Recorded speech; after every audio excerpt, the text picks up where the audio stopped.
Meu nome é Thiago Ferreira, eu sou da NEC e estamos aí junto com o pessoal da DuraSpace, tentando organizar e dar uma visibilidade diferente aí para a nossa comunidade, né, a comunidade de usuários brasileira.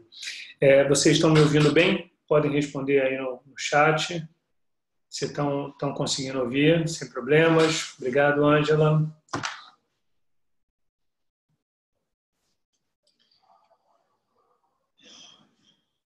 Ok, o Benildo.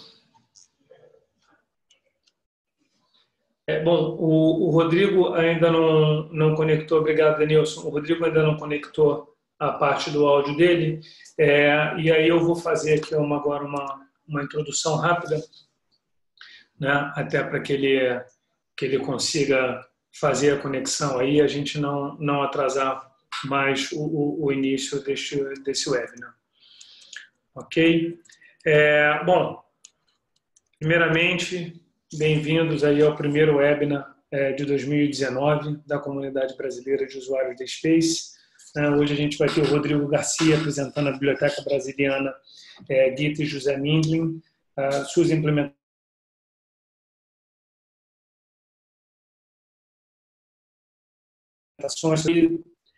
com essa iniciativa que começou no segundo semestre do ano passado, né, que tem como objetivo unificar os usuários de Space no Brasil, né, facilitando a troca de experiências e melhorando a visibilidade de todas as instituições entre si, também seus conteúdos, e também fortalecer a nossa comunidade perante as outras comunidades aí mundiais, né?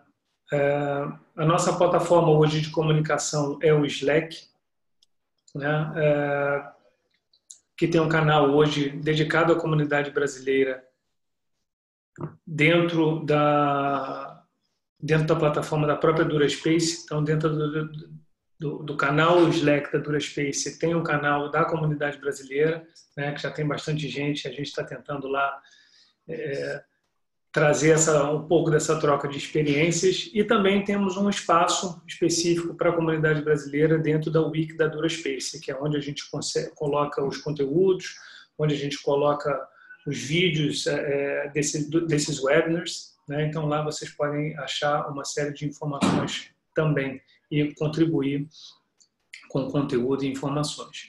Esse ano a gente programou alguns tópicos, além de apresentações de instituições, né, como a que está sendo feita hoje, né, a gente vai falar em breve da integração com o Google Scholar, como é que o Google Scholar funciona e como é que a gente pode utilizá-lo da melhor forma, né, na composição de metadados. Enfim, a gente está programando também uma apresentação do The Space 7, né, que deve sair aí agora para o segundo semestre, né? E, enfim, nesses nossos canais de comunicação é onde a gente quer que vocês coloquem informações também do que é de interesse para vocês, e a gente conseguir formular apresentações e discussões que sejam mais aderentes e adequados para a nossa comunidade. Tá? Vou passar aí, então, a apresentação agora para o Rodrigo, e à medida que forem surgindo perguntas, vocês podem utilizar o painel de perguntas e respostas, deve ter um Q&A aí na tela de vocês, ou até mesmo o chat. E aí, ao final da apresentação, o Rodrigo vai fazer aí, responder a essas perguntas. Tá bom? Rodrigo, está contigo, meu amigo. Boa sorte. Gente, muito obrigado aí pela presença. Alô, obrigado, Thiago. Todo mundo me escuta? Thiago, me escuta? Oi, Rodrigo. Eu estou te escutando bem, cara. Ok. Então, bom dia a todos. Obrigado pelo convite. Eu sou o Rodrigo Garcia, eu sou bibliotecário aqui na Biblioteca Brasiliana Gita e José Mindlin.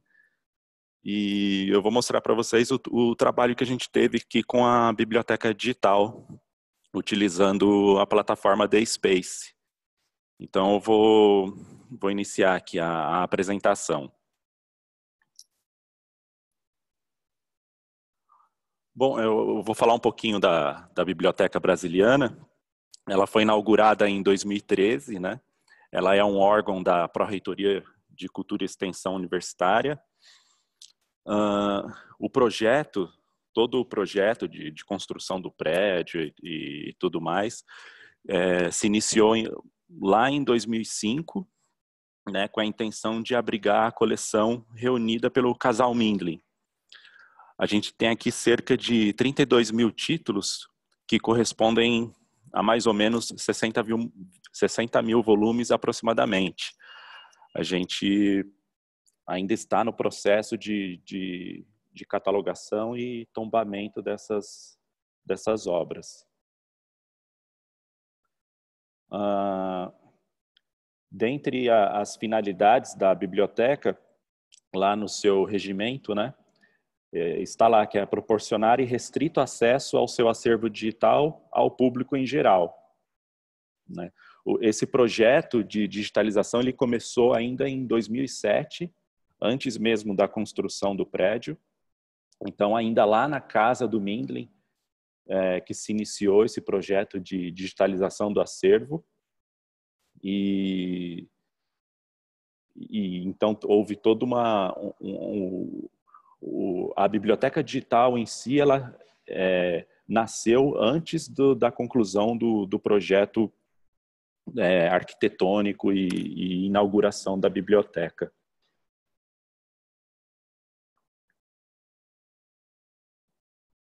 Aqui é um pouco já o nosso laboratório de digitalização. Essas máquinas que vocês estão vendo são as primeiras máquinas que foram adquiridas. Eu vou explicar um pouquinho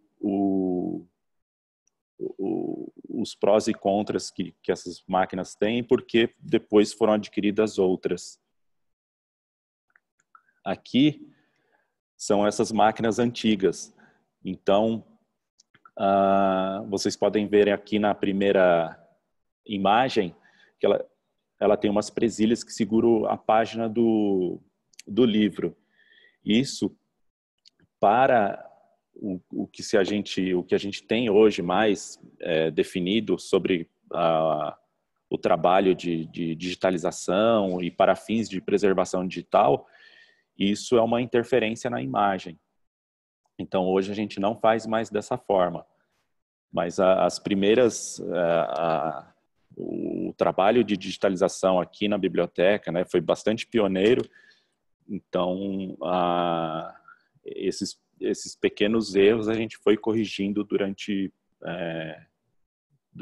o processo do trabalho que foi sendo desenvolvido aqui. Essa segunda imagem a gente vê o próprio operador da máquina segurando com o dedo a página. Isso também é uma interferência na imagem. Hoje, para fins de preservação digital, que a gente tem que garantir que a digitalização seja o mais fiel possível à obra original, esse tipo de coisa não pode acontecer. O que se fazia antes também se tratava muito a imagem para ficar priorizando muito o conteúdo e menos a forma, né? E hoje se pensa mais, a gente tem que manter o mais fiel possível à obra original. Aqui são duas imagens das máquinas que a gente utiliza hoje. Então, ela tem um vidro em 90 graus que desce na imagem e você tem uma planificação da página e nenhuma interferência nessa imagem. Né? Então, quando a gente disponibiliza na biblioteca digital, esse é o visualizador, a gente tem uma visualização da obra muito mais fiel ao original. Essa aqui são as máquinas que a gente utiliza hoje para a digitalização. Então você vê que ela tem a gente chama de berço, onde a gente coloca o livro, ele nunca é aberto a 180 graus, é sempre entre 90 ou um pouquinho mais, mas nunca a 180, e você vê que tem um vidro que desce para planificar, né, um vidro especial, que ele não reflete e tudo mais, né, o processo de digitalização, e você tem essa máquina toda preparada para a digitalização de livros. Então, o trabalho hoje de digitalização é recriar tanto quanto possível o aspecto material do objeto original. A gente tenta manter uma resolução mínima de 300 dpi e a gente cria tanto imagens quanto o PDF. São dois conjuntos de captura. A captura original e um PDF que é gerado para fins de preservação, e um outro conjunto de imagens e PDF mais compactado, que são essas que vão para a biblioteca digital, que elas são mais leves e mais fácil para visualização e download na internet. Aqui, só para vocês conhecerem um pouco, a gente tem um responsável na parte da digitalização, o laboratório de digitalização, e ele desenvolveu um programinha ali para controlar o fluxo da digitalização. Então, aqui é uma obra que já foi digitalizada. Então, a gente tem aqui 5 etapas do processo de digitalização em si, né? A etapa de captura das imagens, o tratamento dessas imagens, é passado o OCR para tornar os PDFs pesquisáveis. Essa etapa de compactar as imagens e o PDF, e tudo isso é enviado para o servidor, que depois a gente recupera isso para inserir na biblioteca digital. Aqui é só para como está estruturado lá no servidor. Então, cada código desse, que a gente atribui a um código de barras, que é o mesmo código de barras do item físico. Então, cada diretório desse, cada pastinha dessa é uma obra ou um volume. E aqui a gente tem as duas imagens, os dois diretórios das imagens de captura e as imagens de saída, que são as que a gente utiliza.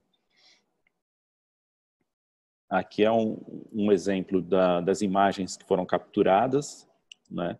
Então, elas tentam reproduzir o tanto quanto possível a obra original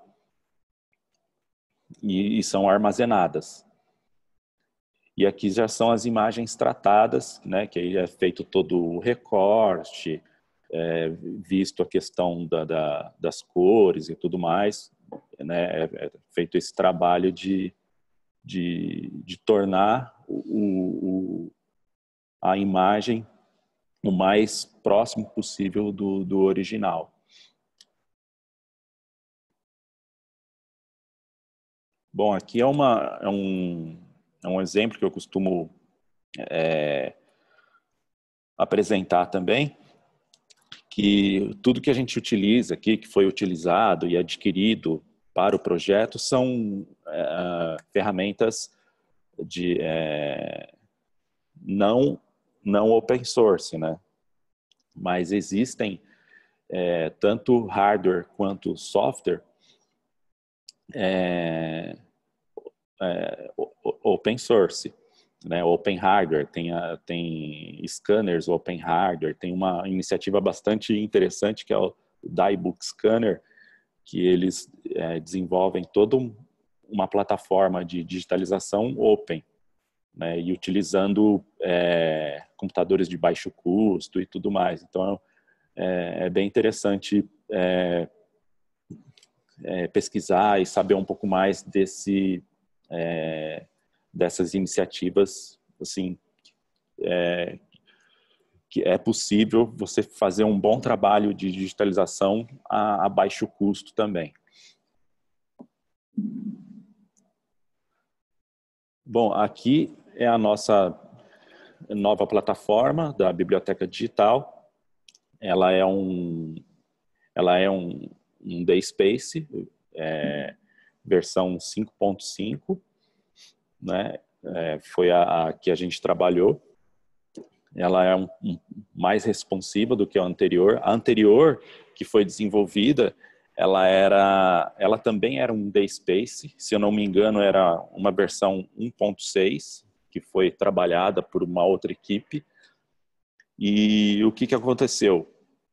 Fizeram muitas customizações, muitas equipes trabalharam nessa plataforma e chegou um momento que era necessário fazer a migração para uma nova versão do DaySpace e não se tinha um histórico de como isso foi feito. E também a equipe que acabou assumindo o projeto não conseguia mais trabalhar com aquele DaySpace. Então, o que a gente propôs foi desenvolver uma nova plataforma e migrar os dados que já existiam, né, para um DaySpace mais responsível e utilizando o DaySpace, mantendo a utilização da mesma plataforma e priorizando funcionalidades.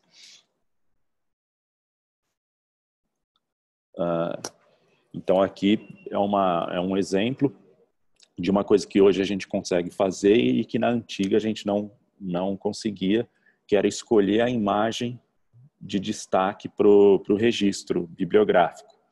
Na antiga, sempre a primeira imagem, por default, era a página, era a capa do livro, a primeira imagem que se tinha. E normalmente a primeira imagem que se tem da obra é a capa. E muitas vezes são obras encadernadas, reencadernadas, e era sempre aquela capa sem dado algum, era uma capa de couro ou algum outro material, mas sem nenhum tipo de dado. Era uma encadernação, às vezes, comum e tudo mais. E dentro dela você tem a capa original da obra ou a folha de rosto. Então, isso possibilitou a gente... Foi uma das primeiras customizações que a gente fez para tornar a biblioteca digital mais atrativa. Então, hoje eu consigo escolher a imagem que eu quero que represente aquela obra. E aqui é um visualizador que ele funciona acoplado ao DaySpace. Então, quando a gente clica em visualizar lá no DaySpace, a gente consegue, ele abre numa outra aba, esse visualizador, para dar uma visão mais ampla da obra para o usuário. Na antiga plataforma, isso era feito dentro do próprio site, então ficava bem menor essa visualização. Então, uma das coisas que a gente fez foi ter essa opção de que o visualizador funcionasse mais fora do DaySpace. Então, com as novas digitalizações e tudo mais, a gente tem uma visão mais nítida e mais próxima da obra original. Então, a gente tem coisas que se perdiam no processo de digitalização antigo, que se trabalhava para deixar aquela digitalização em preto e branco, marcas a lápis ou a própria marca da página na página anterior, né, que aqui tem uma assinatura e tem a marca dessa assinatura no verso da página anterior. Isso era perdido. E hoje não, a gente consegue perceber isso, consegue perceber as manchas da página, então bem mais fiel. Aqui é um exemplo de como era feito antes, né? Então você tinha o conteúdo da obra, mas você perdia todo esse histórico que a obra, né, principalmente obras raras e especiais, elas têm, né? Elas têm a obra como objeto ela tem um histórico ali, então ela traz as suas marcas, e isso era perdido. Aqui mais um exemplo. Aqui a gente tem periódicos também dentro da biblioteca digital. Na antiga, foi tratado no nível de fascículo. Então, a gente tinha um registro para cada fascículo. Só que muitos desses fascículos, às vezes, estavam encadernados juntos. E essa encadernação, o item físico, ele recebe um único código de barras. Então, para a gente resolver isso na biblioteca digital, a gente teve que equalizar o item físico com o item digital. Então, a gente trata a encadernação, por exemplo, esse periódico é volume 1, mas ele tem ali vários fascículos. Então, a gente tratou como sendo um único item, mas a gente desdobrou ele na visualização e no download dos fascículos. Então, a pessoa ele tem a opção de fazer o download do volume total ou do fascículo específico. E se ela quiser ver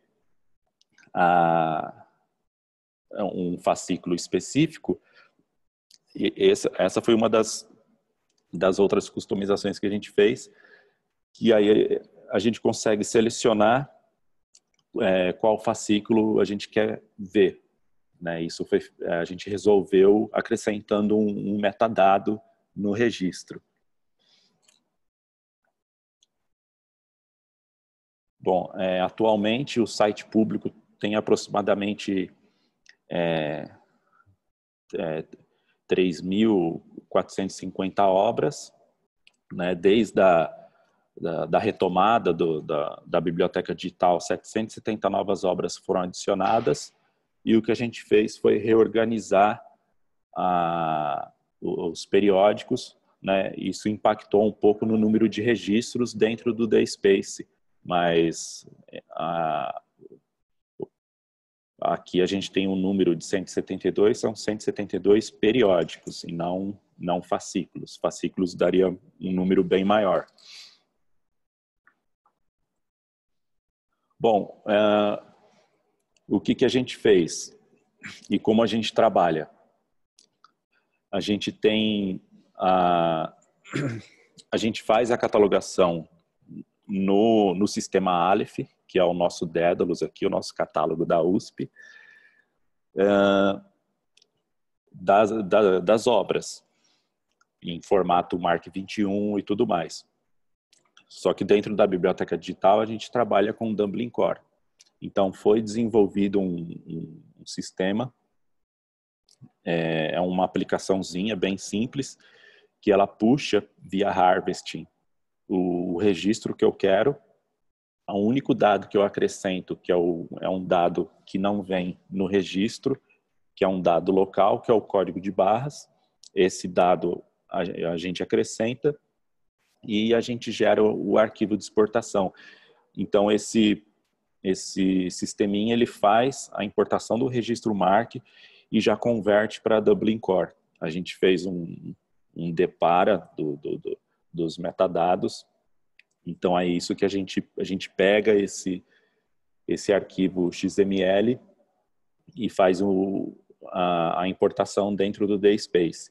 Então, todo aquele processo que o DSpace tem, o DSpace como repositório institucional, de submissão e tudo mais, a gente não utiliza essa plataforma. A gente vai lá e sobe o registro direto na coleção que a gente quer e tal, e corrige o registro, alguma sujeirinha que tiver no registro bibliográfico para ficar apresentável na biblioteca digital.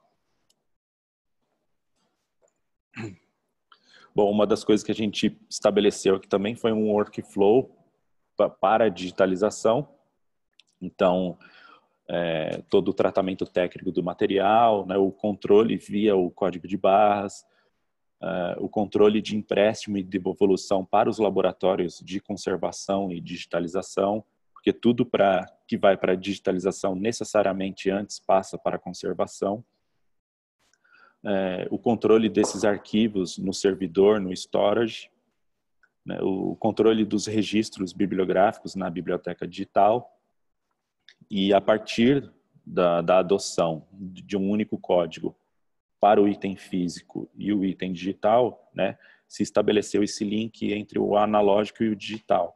Então a gente consegue ter é muito mais fácil localizar uma obra na estante ou uma obra na biblioteca digital a partir do código de barras. Né, se a gente, às vezes a gente já encontrou uma digitalização que ela precisa ser, faltou uma página, pularam uma página, houve algum erro na digitalização, então a gente tem que recuperar o item digital, o item físico, encaminhar para o laboratório para corrigir essa digitalização. Então isso ficou muito mais ágil quando a gente estabeleceu um identificador entre o analógico e o digital.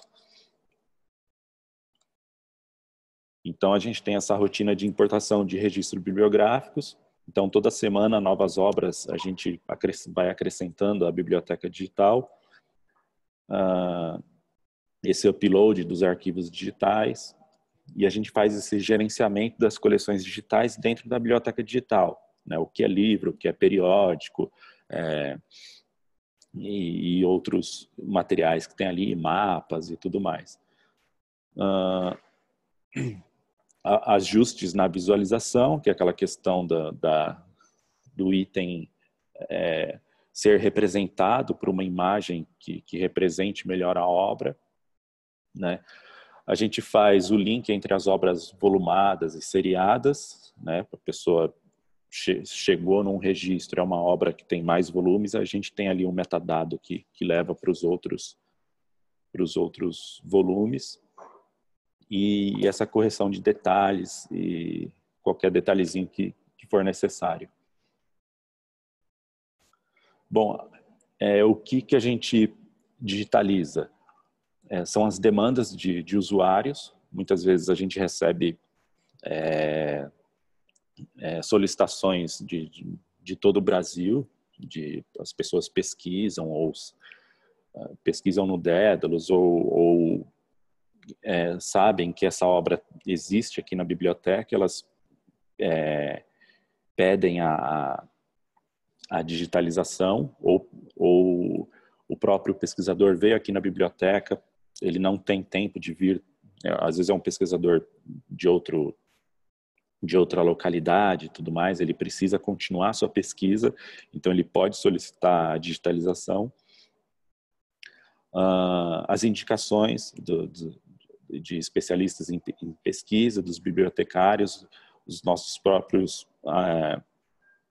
bolsistas e estagiários que trabalham conosco aqui e nos auxiliam. Esses materiais eles passam pelas diversas triagens, né? Pelo serviço de biblioteca, pelo laboratório de conservação e pelo laboratório de digitalização, para ver se é possível ou não a digitalização. Às vezes a gente prefere uma obra muito debilitada e precisando de uma intervenção muito maior do que a gente consegue fazer aqui no laboratório de conservação, que são pequenos reparos e acondicionamento. Se for necessário um nível maior de intervenção, a gente prefere, por enquanto, não fazer a digitalização para não prejudicar a obra, não danificá-la. Então a gente trabalha com essa ideia de uma equipe curadora que faz essa seleção. Então é desde o usuário, nós que trabalhamos aqui e os nossos bolsistas e estagiários, todos contribuem.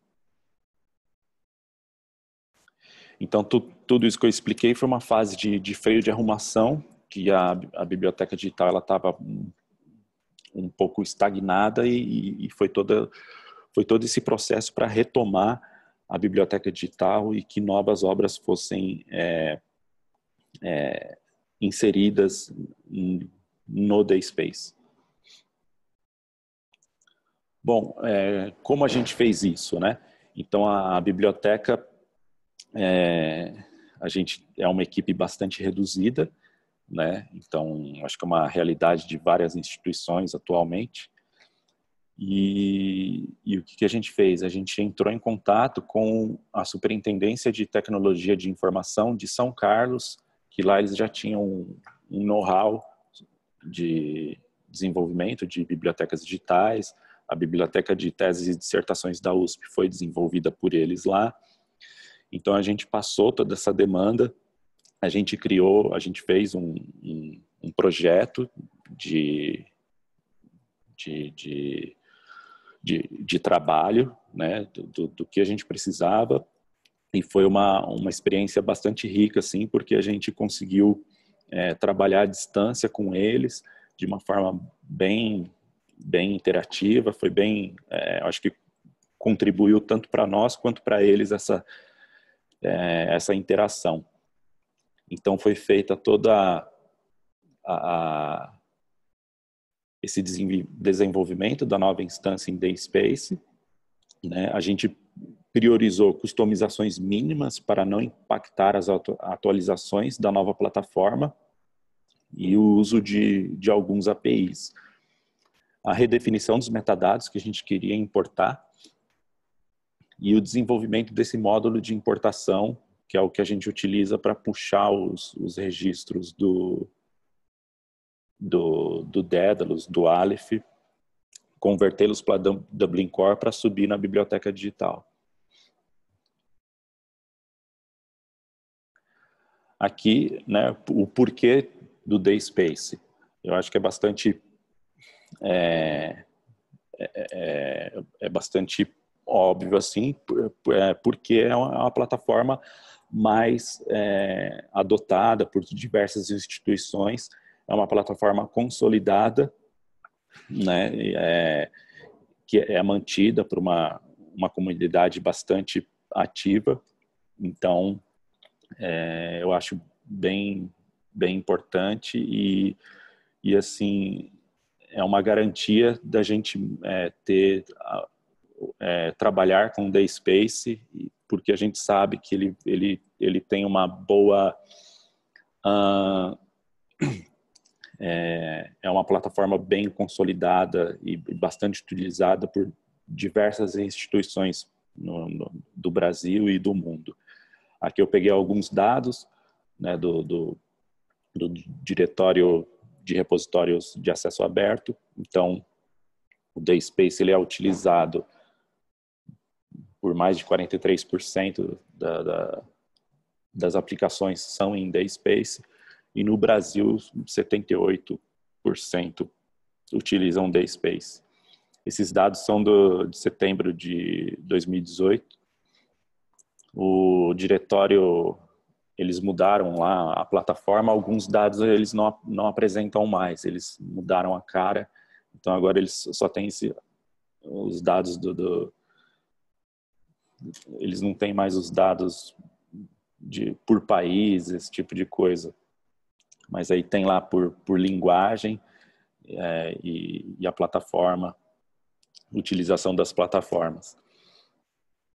E um outro repositório, registro de repositórios Open Access, que é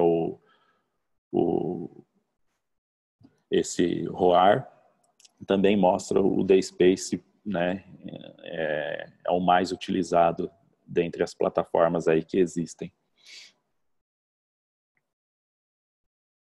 Bom, todo esse desenvolvimento que foi feito, as customizações e tudo mais, foi documentada, era uma coisa que não se tinha. Então, lá no Git da USP, gituspdigital.usp.br, vocês podem encontrar lá. Eu só preciso confirmar com o rapaz lá de São Carlos se eles disponibilizaram aberto isso, porque a ideia é que a gente disponibilizasse isso aberto para o pessoal ver o que foi feito e tudo mais. Eu só preciso confirmar com eles se isso realmente está aberto, que a ideia era que se ficasse aberto mesmo. Bom, os próximos passos, né? A gente trabalhou, isso já faz algum tempo, na última versão que se tinha na época do DSpace, era a versão 5.5. Então, uma das nossos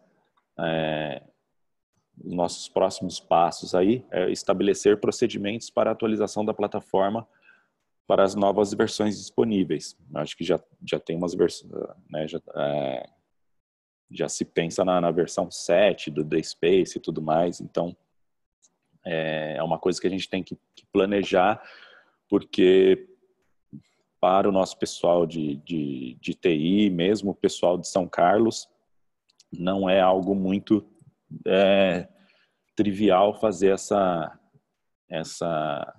atualização de plataforma sem perder o que foi feito, os dados e tudo mais. Então, isso é uma coisa que a gente tem que planejar realmente. O que a gente está tentando fazer também são alguns ajustes do designer, da interface, que assim, algumas informações que eu acho que são necessárias ali e não tem.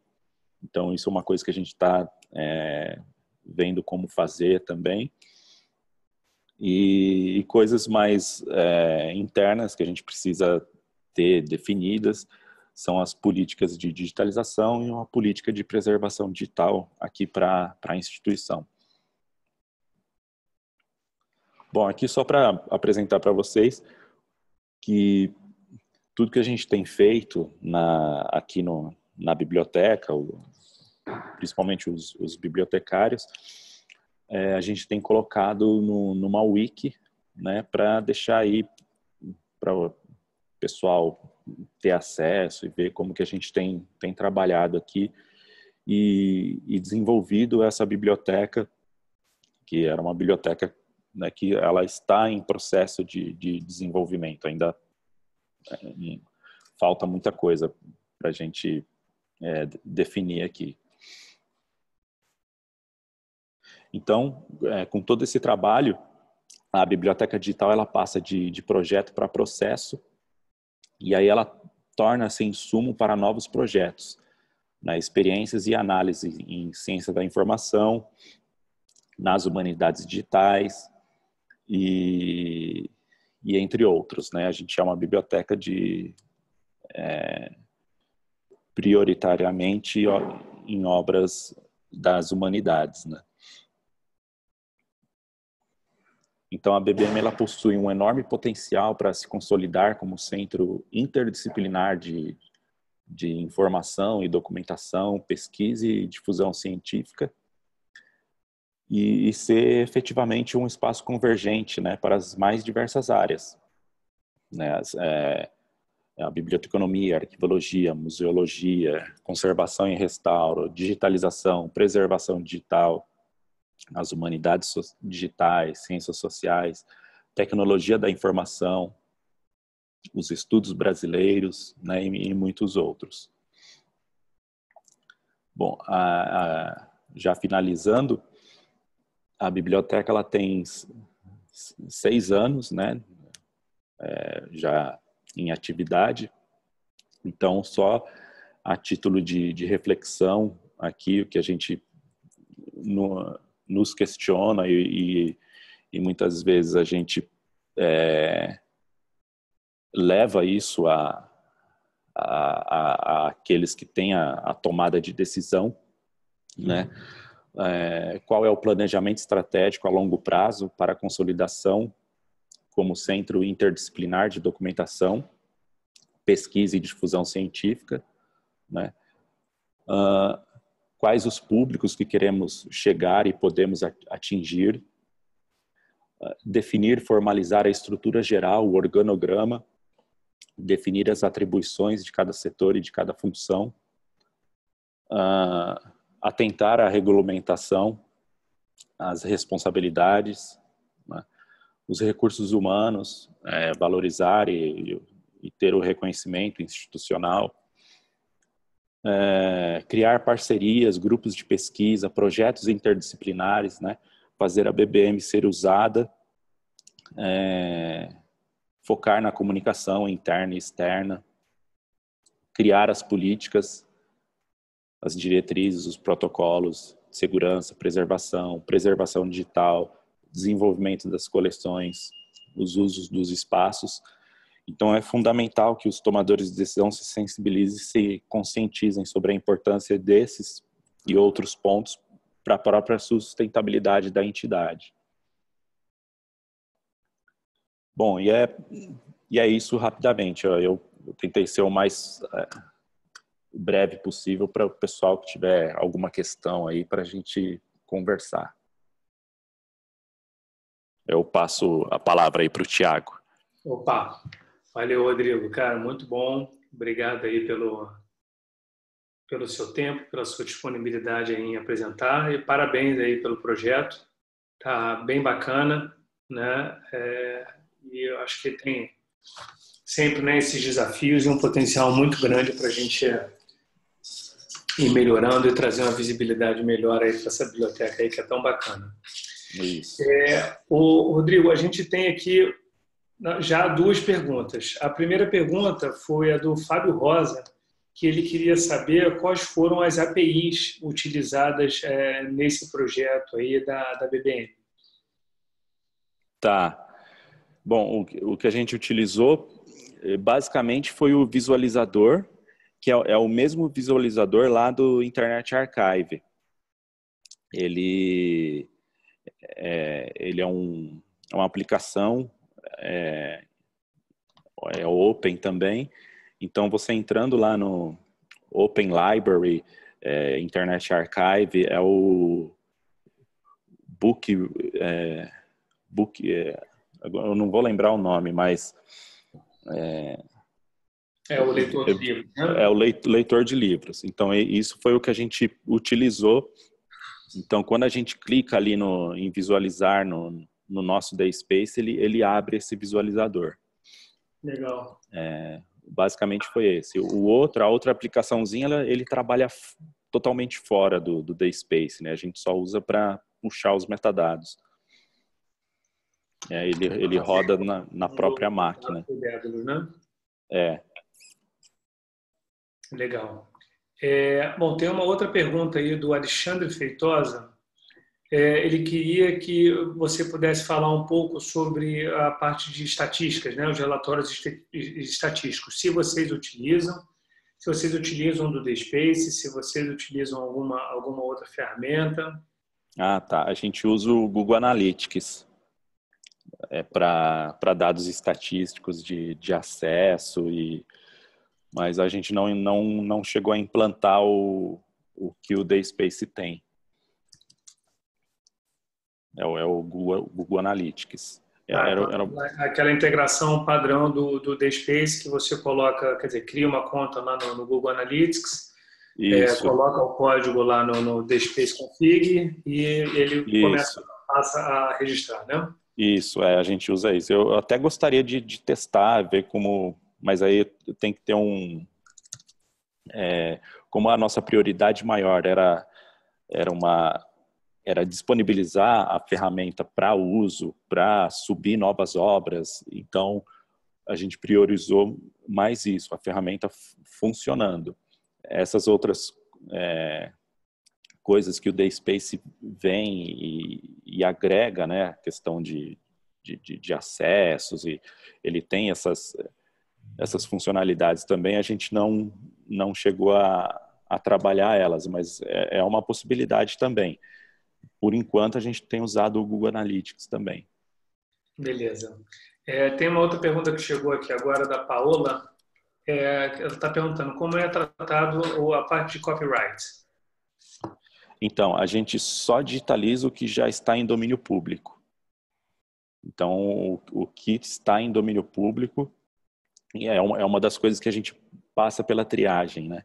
Então, a gente vê se a obra já está em domínio público, então aí a gente disponibiliza.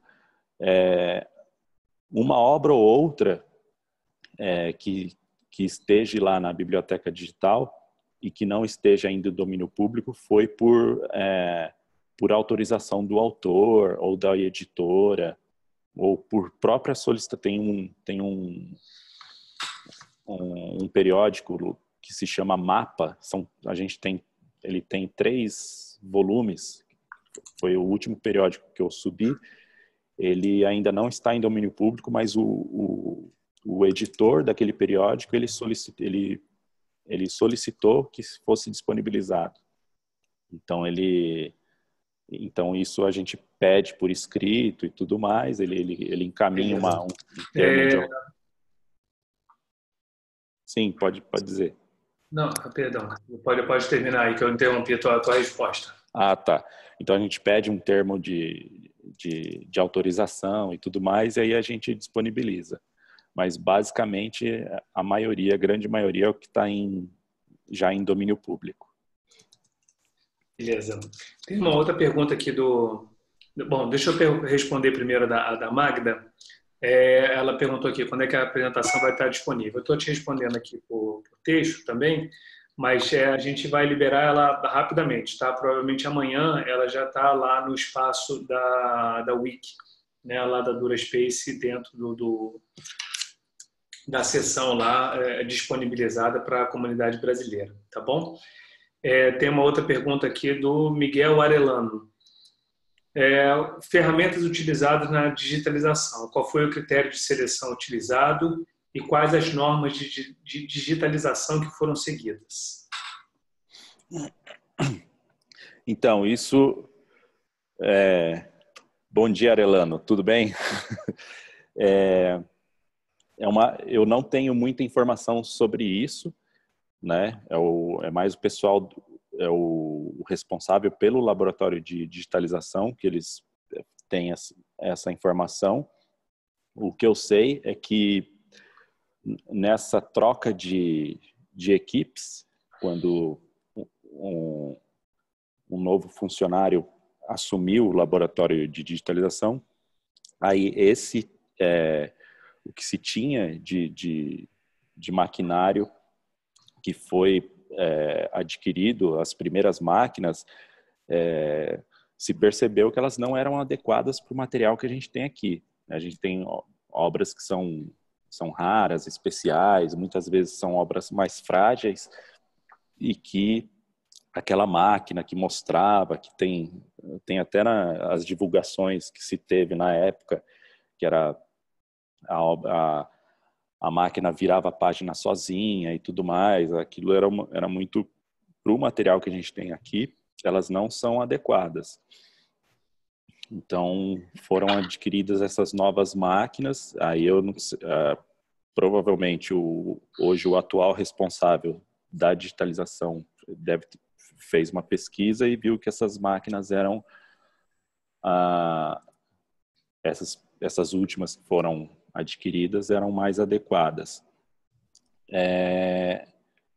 Sobre os processos, houve alguns estudos, né, sobretudo aquelas normas da IFLA.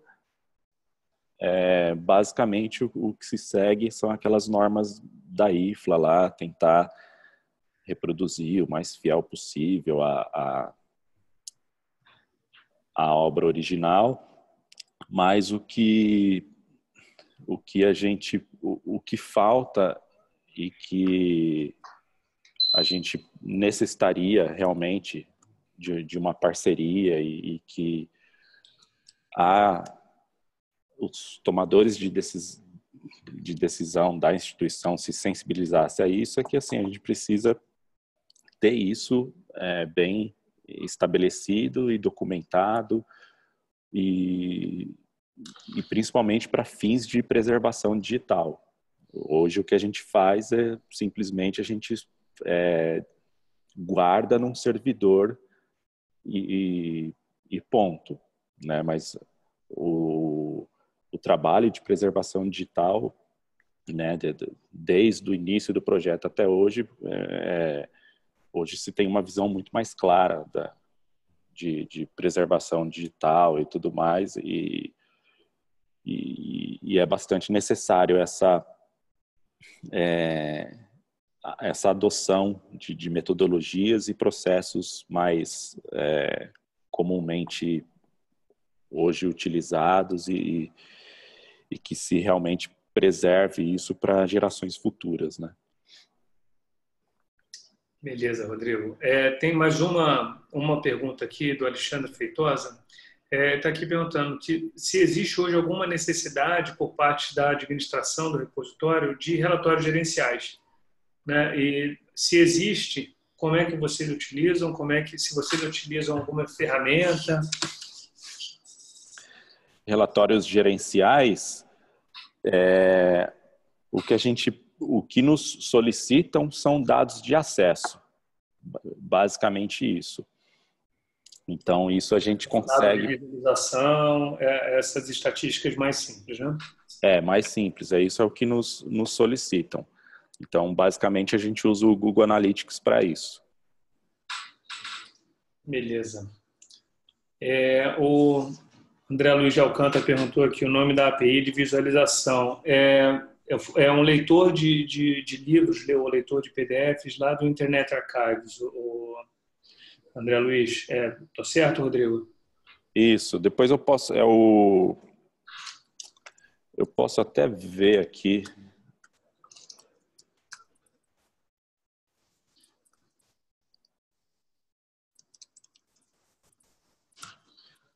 Tem aqui alguma coisa também.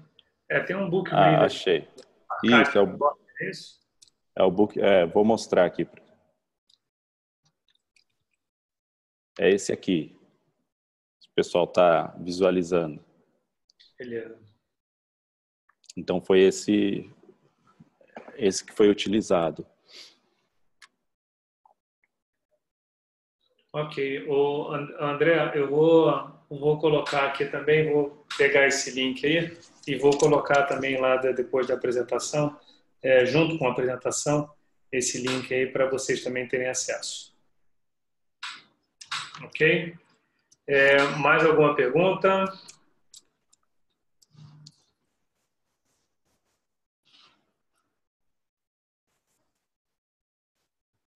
Vamos só esperar um pouquinho aqui.